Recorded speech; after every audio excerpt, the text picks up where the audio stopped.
대한민국 건국훈장, 애족장을 받은 최초의 일본인입니다. 두 번째 후세 다치치의 모습은 일본의 쉰들러 후세 다치치입니다. 세 번째 후세 다치치를 설명하는 수식어는 조선 독립운동의 경의를 표한 후세 다치치입니다. 후세 다치치를 설명하는 또 다른 수식어입니다.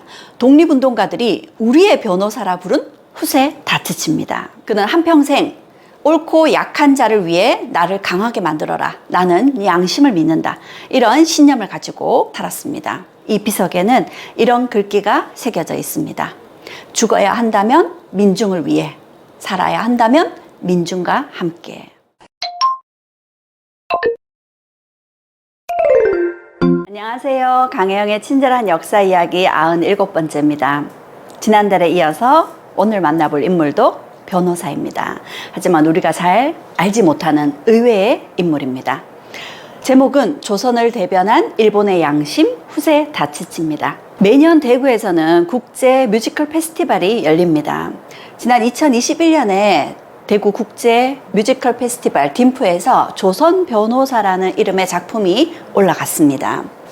이 작품에서 이야기하고 있는 조선 변호사가 바로 후세 다치치입니다. 이 작품에서는 그를 이렇게 이야기합니다. 그는 언제나 졌다.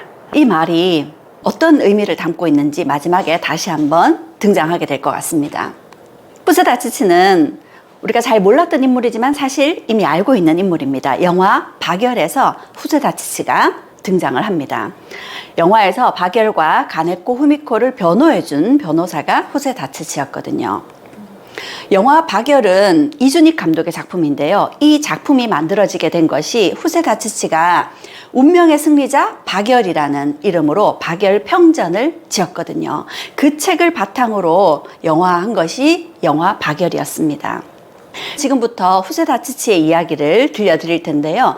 이 인물을 설명하는 수식어가 굉장히 많습니다. 그래서 이 인물을 설명하는 수식어를 중심으로 이분의 삶을 이야기해 보려 합니다. 첫 번째는 대한민국 건국훈장, 애족장을 받은 최초의 일본인입니다.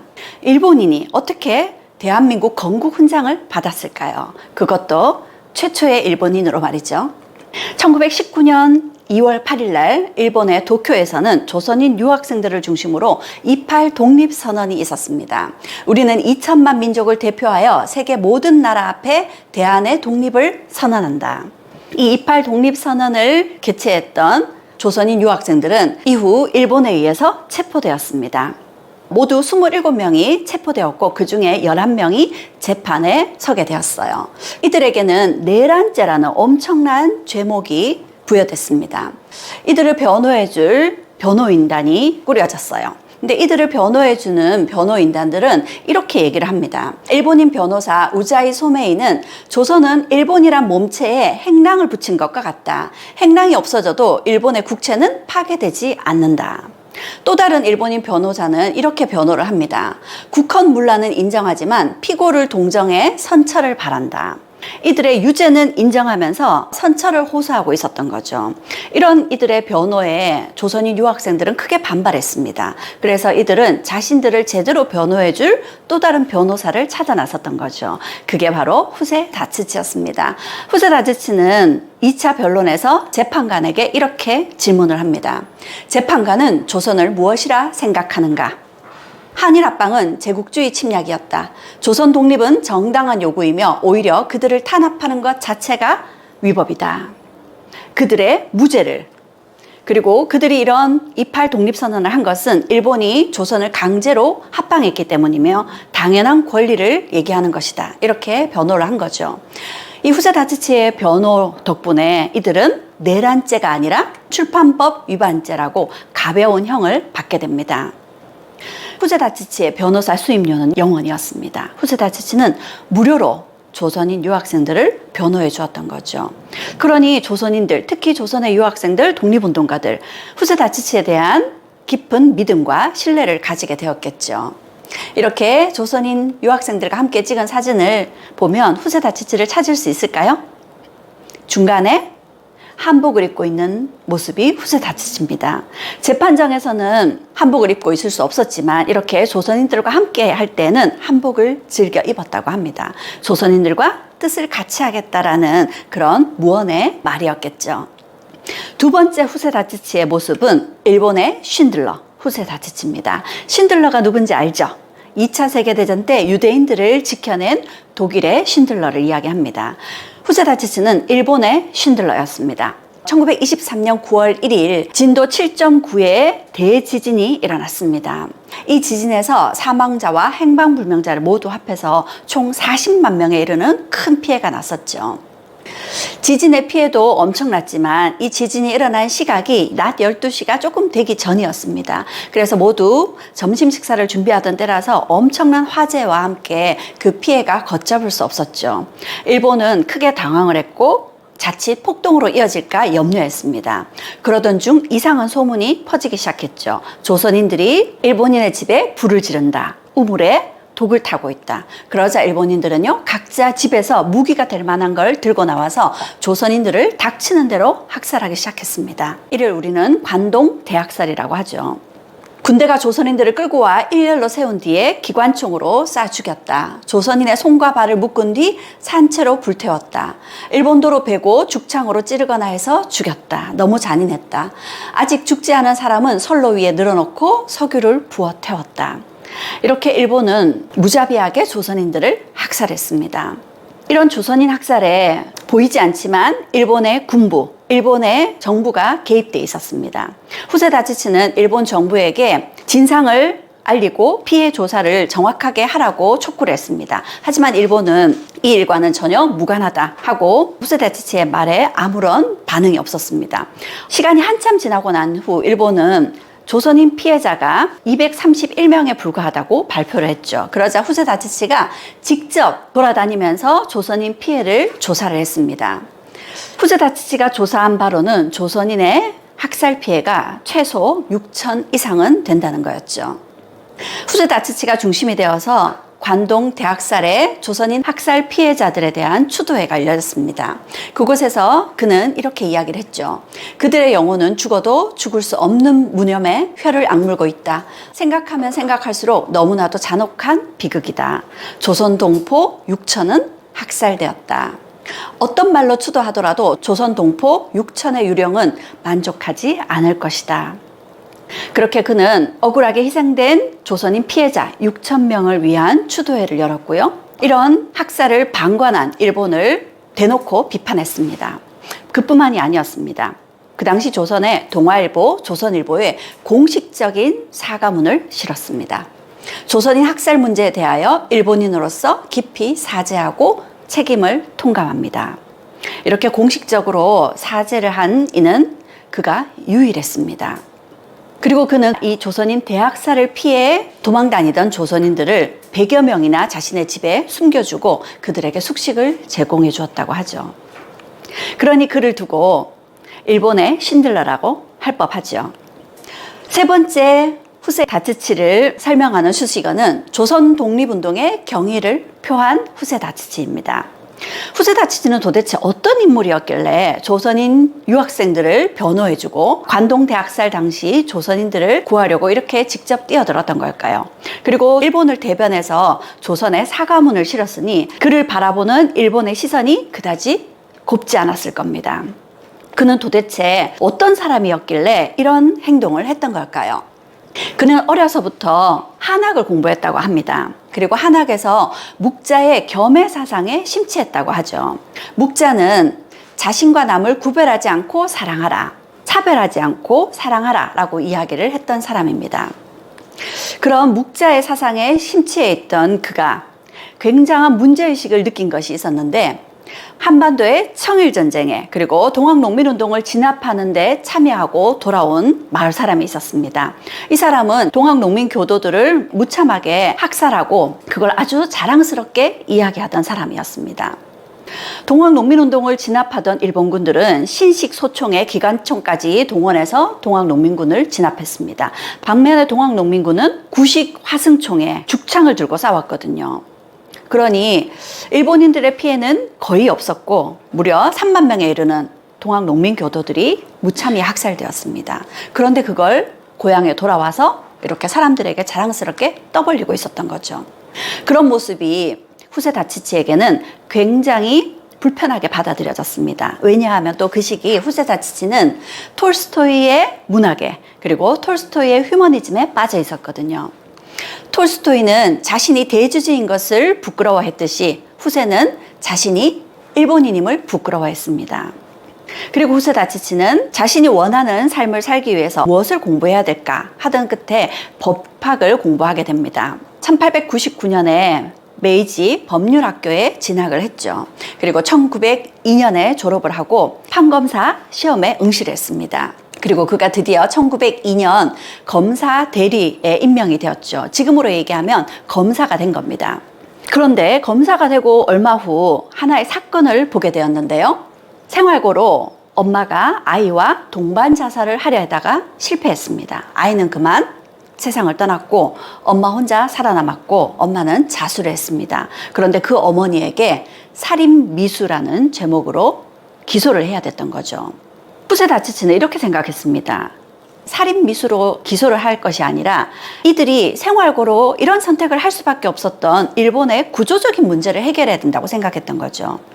그래서 그는 이런 일을 해야 되는 검사라면 그 검사는 자신과 맞지 않다고 생각했습니다. 그래서 검사 직책은 늑대와 같은 일이다 라고 비판하면서 검사직을 채 1년도 되지 않아서 때리쳤습니다.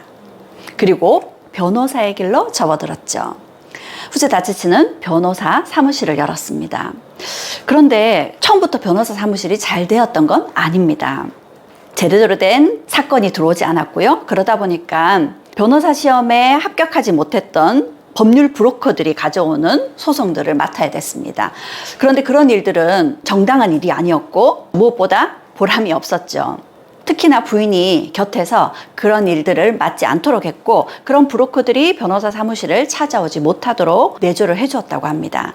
조금씩 사건들을 맡기 시작했고 굵직굵직한 사건을 승소하게 되면서 그의 이름이 알려지기 시작했습니다. 그러던 그는 1920년이 됐을 때쯤에는 변호사로 승승장구하게 된 거죠. 그때 그의 나이가 40대 초반이었습니다. 변호사로서 명성도 얻었습니다. 변호사로서 활발히 활동하고 있던 그는 자신이 어떤 변호사가 되어야 될 것인지를 깊이 고심하게 되었답니다. 그런 고민을 하게 된 데에는 몇 가지 이유가 있었습니다. 일본의 고토쿠 슈슈이라는 인물이 있는데 그가 1907년에 신문에 이런 글을 실었습니다. 일본 정부는 조선의 독립을 보증해야 하고 그 언행과 책무에 충실하게 바란다. 1907년이면 일본이 고종 황제를 강제 퇴위시키고 정미조약으로 행정권을 장악하고 우리 군대를 해산시킨 조선을 식민지로 만들어가고 있던 중이었습니다. 이 고토쿠 슈슈이는 또 안중근 의사를 굉장히 존경했다고 하거든요. 그가 1910년에 일왕 암살 음모 사건이라는 큰 사건을 일으켰습니다. 이 음모 사건에 그가 체포되어서 몸을 수색했더니 그의 몸에서 안중근 의사의 사진이 나왔다고 하거든요. 안중근 의사를 존경하고 일본이 조선을 이렇게 식민지화하는 것에 대해서 여러 가지 비판을 제기하고 있었던 거죠. 그런데 이 고토쿠 슈슈이는 결국 1911년 1월 12일 날 사형 선고를 받았고 그로부터 12일 후인 1월 24일 날 처형되었습니다. 후세 다치치는 이런 모습을 보면서 일본의 지식인을 이런 식으로 위법적으로 사형 집행을 하는 것에 대해서 큰 문제의식을 가졌던 거죠. 그런 영향일까요? 그는 1911년 조선 독립운동의 경의를 표함이라는 제목의 논문을 발표했습니다. 조선이 일본을 식민지로 만든 것은 제국주의 침략이다 라고 비판하고 있는 거죠. 그리고는 급기야 1920년에는 법정으로부터 사회로 자기 혁명의 고백을 발표하게 됩니다. 이제 그가 다른 삶을 살겠다는 것이었습니다.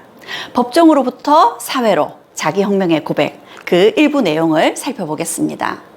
인간은 누구든 자신이 어떠한 삶을 살아가는 것이 좋은가에 대해 진정한 자신의 소리를 들어야 한다. 이는 양심의 소리다.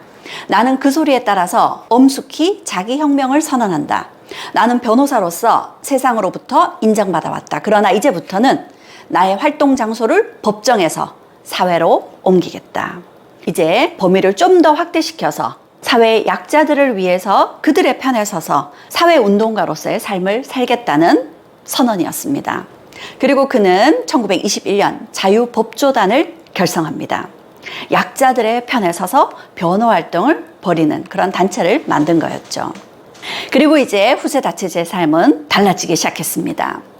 후세 다치치를 설명하는 또 다른 수식어입니다. 독립운동가들이 우리의 변호사라 부른 후세 다치치입니다. 1923년 후세 다치치를 동아일보에서 초청을 했습니다. 후세 다치치는 처음으로 조선 땅을 밟았죠. 천도교 개교당에서 조선 독립에 관한 강연회를 열었습니다. 그가 조선으로 왔고 강연회를 한다는 소식에 사람들은 환호했습니다.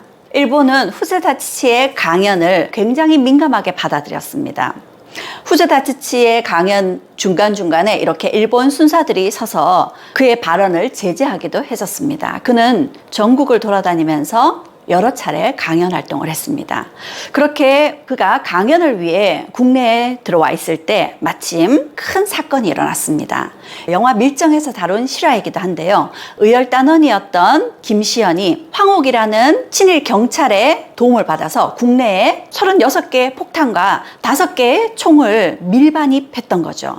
그렇게 무기를 밀반입해서 국내에서 큰 의거를 일으키려다가 체포된 것이었습니다. 의열단은 김시현과 황옥이 재판을 받는 모습입니다. 이 사건을 황옥 경부 폭탄 사건이라고 합니다. 이 황옥이라는 사람은 겉으로 봤을 때는 친일 경찰이었습니다. 그런데 의열단들의 의거를 몰래 도와주었던 거죠. 그런데 이 황옥을 두고 진짜 의열단이었는지 아니면 의열단을 체포하기 위해서 의열단의 밀정으로 들어간 친일 경찰이었는지를 두고 아직까지 논란이 있긴 합니다. 하지만 결국 황옥은 김시현과 함께 재판을 받았고 형을 선고받았을 뿐만 아니라 이후 경찰에서 해고되었거든요. 그러니 황옥이 진짜 밀정인지 아닌지는 여러분들이 각자 판단해 보셔도 좋을 것 같습니다. 그렇게 김시현과 황옥이 국내에서 재판을 받을 때 이들을 변호해 주었던 이가 역시 후세 다치치였습니다. 그렇게 후세 다치치가 국내에서 김시현을 변호해주고 다시 일본으로 돌아갔습니다. 그런데 일본으로 돌아간 지 얼마 후 일본에서는 관동 대지진이 일어났죠. 1923년 9월 1일이었습니다. 이 지진의 여파로 일본은 그 혼란을 잠재우기 위해서 조선인들을 죽이거나 조선인들을 잡아들였습니다. 그 당시 박열이 체포되었죠. 박열은 일본의 태자를 죽이려 했다는 대역 사건으로 수감되어 있었습니다. 박열과 가네코 후미코는 실제로 그 반역 사건을 일으키진 않았지만 이 기회에 조선의 독립의지를 재판장에서 널리 보이겠다는 의지로 체포되었습니다. 그리고 조선을 대표한다는 생각에서 박열은 재판정에서 조선의 관복을 입겠다고 했죠. 그렇게 관복을 입고 재판을 받았습니다. 그리고 재판의 결과 사형 선고를 받았죠. 그런데 박열은 만세를 외치면서 사형 선고를 기뻐했습니다. 재판장 수고했네. 내 육체야 자네들 마음대로 죽이지만 내 정신이야 어찌할 수 있겠는가. 하지만 얼마 후 박열과 가네코 후미코에게는 무기징역이 내려졌습니다. 일왕이 이들에게 선처를 해줬다는 것이었죠. 그런데 그 선고를 받고 박열과 가네코 후미코는 그 선고를 찢어버렸다고 하죠. 이 시기 박열과 가네코 후미코를 변호해 주었던 이가 후세 다치치였습니다. 후세 다치치는 박열과 가네코 후미코를 변호하면서 무죄를 주장했을 뿐만 아니라요, 박열과 가네코 후미코가 옥중에서 결혼식을 치를 수 있도록 주선해 주었습니다. 왜냐하면 가네코 후미코에게는 혹시 감옥에서 죽거나 할 경우 그 시신을 돌려받을 가족이 없었거든요. 그래서 결혼을 하게 되면 박열의 가족들이 가네코 후미코를 거두어 줄 수 있으니까 이렇게 옥중에서 결혼식을 치른 거였죠. 사실 두 사람은 결혼식이라는 굴레를 그다지 좋아하지 않았습니다. 자유롭게 자유연애를 하고 동거를 하던 그런 계약 커플이었던 거죠. 그리고 염려하던 대로 가네코 후미코는 얼마 후 옥중에서 의문사했습니다. 박열의 가족들이 거두러 올 때까지 후세 다치치가 그녀의 유해를 자신의 집에서 보관해왔다고 하죠. 그리고 박열의 고향인 문경에 그녀의 무덤을 만들어 주었습니다. 박열과 후세 다치치가 얼마나 각별한 관계였는지 이런 사진에서, 그리고 후세 다치치가 훗날 박열의 평전을 지었다는 점에서 짐작해 볼 수 있습니다. 그리고 사건은 또 이어집니다. 1925년이었습니다. 일본의 일왕이 머물고 있는 도쿄의 니주바시라고 하는 이중교에서 김지섭이 폭탄 의거를 일으켰던 겁니다. 김지섭은 몸에 폭탄 3개를 들고 와서 이 이중교에서 던졌던 거죠. 그런데 안타깝게 폭탄 3발이 모두 다 불발이었습니다. 그는 그 자리에서 체포되었고 재판에 세워졌습니다. 그는 관동 대학살에 조선인들을 학살한 것에 대한 응징이다 하면서 자신은 죄가 없으니 사형이 아니면 나를 무죄로 석방하라 하고 소리쳤습니다. 그런 김지섭을 변호해줬던 이가 후세다치치였죠. 후세다치치는 재판정에서 두 눈을 부릅뜨고 크게 외쳤습니다. 폭발물 단속 규칙을 위반했다고 사형에 처한 일이 이제까지 단 한 번이라도 있었느냐? 조선인의 극렬한 행동에는 조선 총독부의 압정에 그 원인이 있다. 이렇듯 후세다치치는 독립운동가들의 형을 감해달라가 아니라 늘 독립운동가들의 무죄를 주장했었습니다. 김지섭은 재판정에서 뿐만 아니라 옥중에서도 단식투쟁을 감행했습니다. 김지섭이 옥중에서 단식투쟁을 벌이고 있다는 기사가 나기도 했고요. 그가 옥중에서 단식투쟁을 벌이고 있다 하니까 가족들이 굉장히 걱정을 합니다. 그런 가족들에게 걱정하지 말라는 편지까지 후세다치치가 써줬다고 하죠. 결국 김지섭은 옥중에서 돌아가십니다. 그가 돌아가시기 전 가족들에게 걱정하지 말라고, 그리고 다른 독립운동가들의 안부를 묻는 그런 편지를 보내었습니다. 부인에게는 힘들게 일본까지 면회 오지 말라고 미안함이 잔뜩 묻어나는 한글 편지를 보내기도 했었죠. 그의 옥중 편지는 문화재로 지정이 되어 있습니다. 또 이런 일이 있었습니다. 동양 척식 주식회사는 일본이 조선을 식민지로 삼으면서 일본인들이 조선으로 들어와서 정착할 수 있게 토지조사 사업을 벌이고 그 토지조사 사업에서 신고되지 않은 토지를 헐값에 사들여서 일본인들에게 헐값에 지급하는 역할을 맡고 있었습니다. 이런 일들을 진행하기 위해서 동양척식 주식회사는 지역에 곳곳에 회사를 두면서 토지 신고가 되지 않은 땅들을 마구 수탈하고 있었죠. 전라도 나주 지역에 있는 농민들이 이 동양척식 주식회사에게 많은 토지들을 빼앗겼습니다. 억울하게 빼앗긴 나머지 동양척식 주식회사를 찾아가서 항의를 했죠. 하지만 그 과정에서 나이든 농민 한 분이 일본 헌병의 발길에 채여 목숨을 잃었습니다. 이들이 아무리 가서 따져도 이들의 말은 들어먹히질 않았죠. 농민들은 혈서를 썼고 그 대표가 그 혈서를 들고 일본으로 후세다치치를 찾아갔습니다. 후세다치치는 이런 농민들의 억울한 사정을 듣고는 조선으로 찾아왔습니다. 또 조선 사람들은 후세다치치가 찾아왔다는 소식에 이렇게 열광했습니다. 왔소 왔소 후세 선생, 우리를 살리려 또 왔어.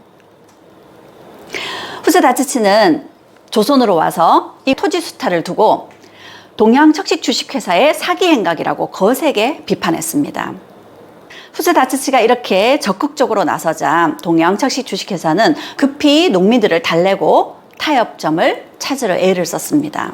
후세다치치는 일본으로 돌아와서도 나는 식민지 정책에 반대한다. 식민지 동포와 함께 그 해방을 바라고 있다 하면서 조선의 식민지 농업 정책의 부당함을 폭로했습니다. 그렇게 그는 조선의 독립운동가들의 편에서 그리고 조선인 약자의 편에서 자신이 할 수 있는 변호를 해주었죠. 뿐만 아니라 그는 언제나 약자의 편이었습니다. 일본 내에서도 농민들, 특히 노동자들의 편에서 그들의 권익을 대변해 주었고요. 대만에서 일어나고 있는 노동운동에도 그가 또 적극적으로 나서 주었다고 합니다. 그렇게 늘 그는 민족을 뛰어넘어서, 나라를 뛰어넘어서 약자의 편에 서서 활동을 했었죠. 이런 활동을 하는 그를 일본은 가만두고 볼 수 없었습니다. 결국 그는 미국의 스파이라는 누명을 쓰기도 하고 1932년에는 변호사 자격을 박탈당하기도 했습니다. 1933년에 신문지법 위반으로 기소되어서 3개월형을 선고받았고 1939년에는 치안유지법 위반으로 기소되어서 징역 2년을 선고받았습니다. 변호사 등록은 말소되었고요. 그렇게 그가 감옥에 수감되어 있는 동안 그의 가족들은 어떤 삶을 살았을까요? 후세다치치는 약자의 편에서 변호해 주었지만 많은 수임료를 받지 않았습니다. 거의 무료 변론이었죠. 그러니 가족들의 생계가 쉽지 않았을 겁니다. 후세다치치가 수감 중일 때는 그의 부인이 하숙을 쳐서 생계를 이어나갔다고 합니다. 그러자 조선인 유학생들이 너도 나도 후세다치치의 집으로 들어왔다고 하죠. 그리고 어떤 조선인 유학생은 매일 아침 우유 배달을 하면서 꼭 후세다츠치의 집 앞에 우유를 매일 두고 갔다고 합니다.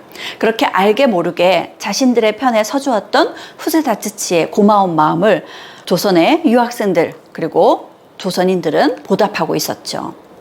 그런데 후세다츠치의 고난은 이게 끝이 아니었습니다. 후세다츠치의 셋째 아들 후세모리오는 교토에 있는 대학에 다니고 있었습니다. 그런데 그의 셋째 아들은 후세다츠치처럼 톨스토이의 심취해 있던 청년이었습니다. 그런 셋째 아들은 일본이 태평양 전쟁을 일으키던 당시 전쟁에 반대하면서 거세게 전쟁 반대 운동에 뛰어들었습니다. 그리고 체포되었죠. 옥중에서 아마 모진 고문을 당했을 겁니다. 옥에 갇힌 아들을 변호사였던 아버지는 변호해 줄 수 없었습니다. 왜냐하면 변호사 자격이 박탈되었으니까요. 결국 아들을 변호해 주지도 못한 채 아들은 옥중에서 1944년 생을 마감했습니다.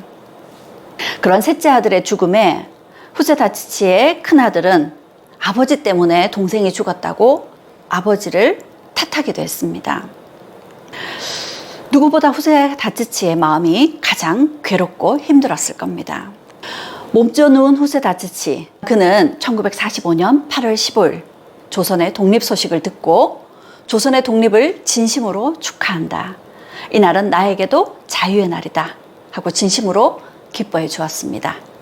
그리고 이렇게 이야기를 합니다. 제1 독립투사의 유일한 가장 큰 선물은 당연히 조선 독립 건국 헌법 초안이어야 할 것이다. 그는 독립을 한 조선을 위해서 건국 헌법 초안 사고를 직접 작성해서 박열의 편에 조선에 전해주었습니다. 그의 건국 헌법 초안은 우리나라 건국 헌법에 영향을 끼쳤습니다. 후세다츠치의 싸움은 이것이 끝이 아니었습니다.